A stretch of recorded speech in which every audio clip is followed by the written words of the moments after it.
Hey everyone, and welcome to our special storybook explainer. I'm going to be your friendly tour guide today, and we are going on a really wonderful summer trip. We're leaving the loud, busy city behind us and heading to Grandma's house in the beautiful, quiet countryside. Along the way, we'll learn some new words, see some amazing animals, and really discover how great it feels to spend time with family. So, are you ready? Let's go! All right, let's take a quick look at our travel itinerary for today. We'll start with a big summer train trip, then welcome to the quiet farm. After that, we have our exciting market and fishing trips, feeling safe at Grandma's house, our travel safety tips, and finally, time for a quick quiz. But before we start our journey, let's open up our vocabulary vault. Here's some really useful travel and nature words you're going to hear in our story. First is suitcase. That's the bag we pack our clothes in. Next is platform, which is the place where we stand to wait for a train. To harvest means picking fresh fruits and vegetables right from the farm. Being brave means you're not afraid, even when things are a little scary. And peaceful? Well, that means everything is just very quiet and calm. Keep your ears open for these. Okay, let's start with our very first adventure, the big summer train trip, leaving the busy city. A big trip takes a lot of planning, right? So here is the step-by-step plan for our journey. First, Ethan and his family have to pack their suitcases. But oh no, Ethan almost forgot his phone inside his suitcase. We really must always check our bags. Next, Dad buys 4 tickets at the train station. Then they wait on the platform and ride the long, fast train. Finally, they arrive in the bright green countryside, and Uncle David actually picks them up in a very cool car. Moving right along to part 2, welcome to the quiet farm, full of amazing sensory sights and sounds. As soon as we step off the train, wow, you can just smell the clean air. The boys are so ready to explore. But look at how different the loud city is from the peaceful farm. In the city, it's very noisy and there are lots of bright streetlights. Because of all those lights, it's actually really hard to see the stars. But on the farm, it's so quiet.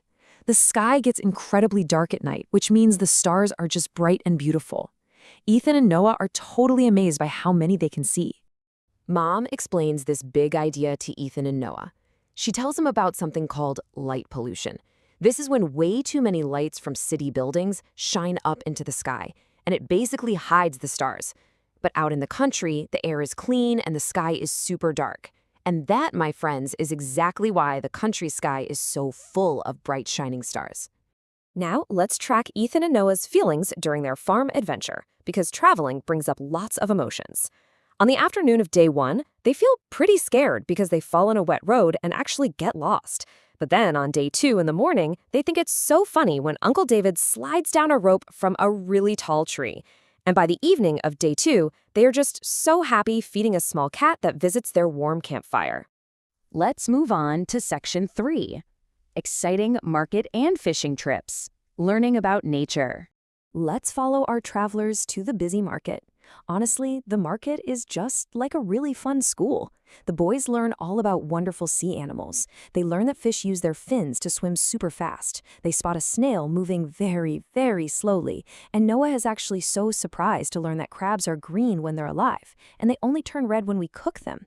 Plus, they have a good laugh at the shrimp, which pushes water to swim backward. After the market, Uncle David takes the boys fishing at the quiet pond. He teaches them a brand new word, bait. Bait is the little bit of food you put on a hook to catch a fish. Uncle David explains that fishing takes a whole lot of patience. You really have to sit and wait quietly for the fish to come to the bait. Let's track their feelings again, this time for day 3. In the morning, they get scared again because they actually lose their mom in the busy market for just a short time.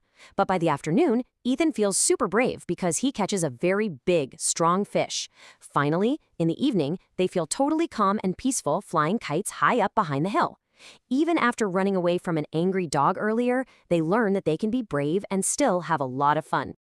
Now for section 4, safe at Grandma's house, focusing on comfort, care, and family. After facing crowded markets, strong fish, and angry dogs, the boys always get to return to the wonderful safety of Grandma's house. Look at all the beautiful ways family and friends show they care. Grandma cooks their absolute favorite steamed chicken for dinner. Uncle David catches Ethan when that big fish almost pulls him right into the water. A very kind boy in the village helps him find their way home. And in the evening, Grandma knits them warm clothes while everyone laughs at funny TV shows together. These moments make the boys feel so incredibly safe and loved. If Ethan and Noah wrote a letter home to their parents to tell them about this amazing summer, I bet it would sound exactly like this. Dear Mom and Dad, we love it here. We caught a big fish, saw bright stars, and Grandma's chicken is the best. We feel so happy and safe. Love, Ethan and Noah. Doesn't that perfectly sum up their joyful trip? All right, section 5 are travel safety tips, because staying safe on adventures is so important. Traveling is tons of fun, but the boys did have a few scary moments, so let's review what we learned about traveling safely. Tip 1. Always watch your suitcases. At the station, someone almost took Dad's bag by mistake. Tip 2. Hold hands and stay close to your parents in crowded places, like that busy market. And tip 3. Don't go too close to the edge of the water when you're fishing. Being careful just makes our exciting adventures that much better. And finally, Section 6. Time for a quick quiz. Let's test our story memory. Okay, tourists, let's see how much you remember from our explainer journey today. Here's your first question. Think back to the very beginning of our trip.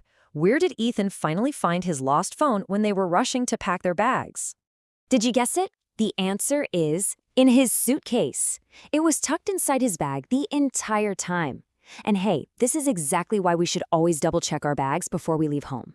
Question number 2. What color are crabs when they are alive at the market? Remember, Noah was super surprised by this when he saw them crawling around. The answer is green or brown. They are green or brown when they're alive, and they only turn that bright red color after we cook them for dinner. Okay, our final question. Who helped Ethan when he caught that really big fish and almost fell right into the pond? Fishing takes patience, sure, but sometimes you need a strong helper too. The answer is Uncle David. He held on to Ethan and helped him step back safely just in the nick of time. You know, this whole story proves that the very best part of traveling is making wonderful memories safely with our family. We get to learn new things, see bright stars, and enjoy warm meals together. Thanks so much for joining me on this tour of Grandma's house. So, what's your next big adventure going to be? Keep learning, keep exploring, and stay safe out there.